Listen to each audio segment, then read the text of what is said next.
There you go, after about a year of wet seats or wet carpet in the back and the old rusting tool set, typical Yaris Mk1 shenanigans, we've now got to the culprit.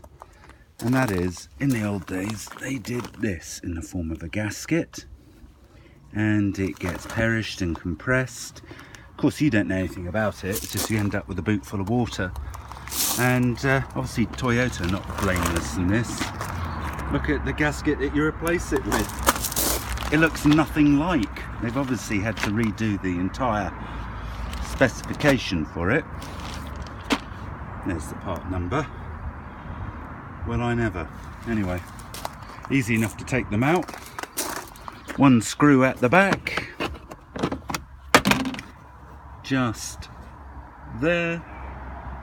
Unclip the lights and out they pop and end up something like that. So basically 10-minute job, but I wish it was just more widely known, as all the bulletin boards have all sorts of rubbish in them. Anyway, hey ho, we'll crack on.